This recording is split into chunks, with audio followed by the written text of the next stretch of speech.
suite à ma dernière année à l'EBI, j'ai effectué mon stage dans le cadre d'un projet entrepreneuriat avec l'EBI, sur un projet avec notamment le professeur M. Salmi.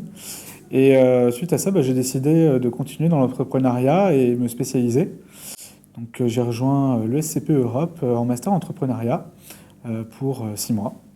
Donc suite à ce master, j'ai été embauché chez Agap2, qui est une société d'ingénierie de conseil spécialisée dans les métiers de l'énergie, de l'infrastructure et de l'industrie pharmaceutique.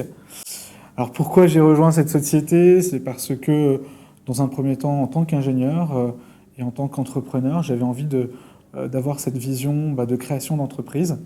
Aujourd'hui, ce que me proposait Agap2, c'est à la fois d'être ingénieur, d'être entrepreneur, c'est-à-dire aller chercher du business, manager des ingénieurs et derrière développer et manager ma propre équipe.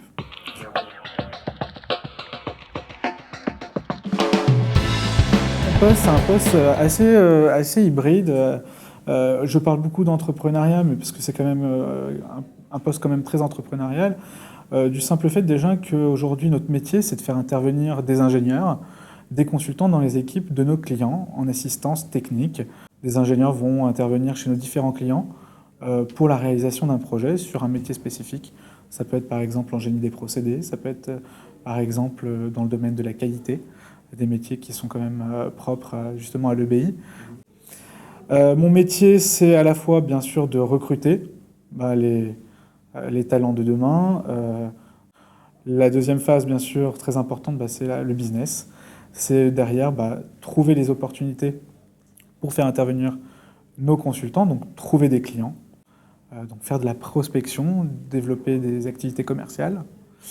Et la troisième partie, qui est très importante aussi, c'est la phase de management. Aujourd'hui, nos consultants qui sont en CDI dans nos équipes sont suivis par moi-même. Je suis aujourd'hui une équipe d'une trentaine de personnes qui interviennent aujourd'hui sur différents secteurs d'activité, sur différents types de métiers. Et aujourd'hui, je suis responsable à la fois sur la partie managériale et à la fois sur la partie clientèle de ces projets. Aujourd'hui, en plus de manager aujourd'hui des consultants, je suis responsable de département aujourd'hui. J'ai en charge 3 ingénieurs d'affaires qui travaillent avec moi dans mon équipe, dont un ingénieur d'affaires junior aujourd'hui que je suis amené à former, que je suis actuellement en train de former, et qui j'espère, lui à son tour, une fois qu'il aura fait ses preuves, formera lui aussi un autre ingénieur d'affaires.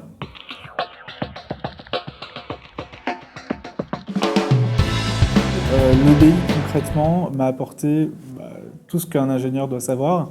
Aujourd'hui, quand je me retrouve en face d'un client qui est ingénieur, déjà je me positionne en tant qu'ingénieur.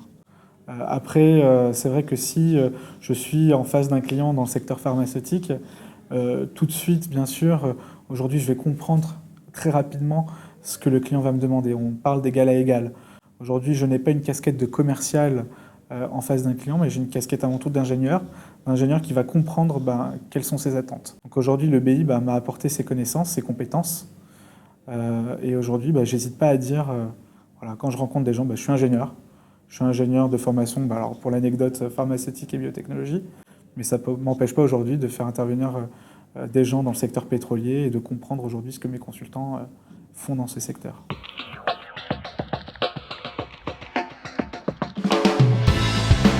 J'aurai une certaine notoriété, j'ai pu utiliser le réseau de l'EBI justement pour me développer petit à petit, à la fois personnellement mais aussi professionnellement. Donc aujourd'hui, l'EBI a quand même une certaine notoriété, notamment quand on voit des P1 qui sont aujourd'hui directeurs d'ingénierie dans des grands groupes pharmaceutiques, ça fait plaisir. Et quand derrière, ils nous transmettent ça et nous donnent envie de continuer. L'EBI est une école quand même très jeune, mais aujourd'hui on commence à être vraiment reconnu sur le marché du travail, surtout dans le secteur pharmaceutique.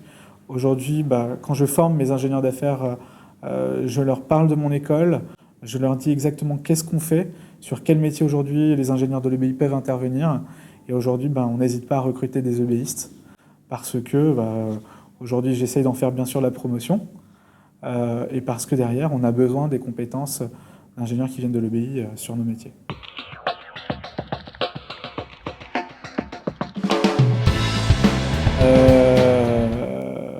Très très bonne vie étudiante. Alors moi je suis rentré en deuxième année de prépa, parce que j'avais tenté 2 premières années de médecine juste avant. J'ai été très bien intégré, très rapidement.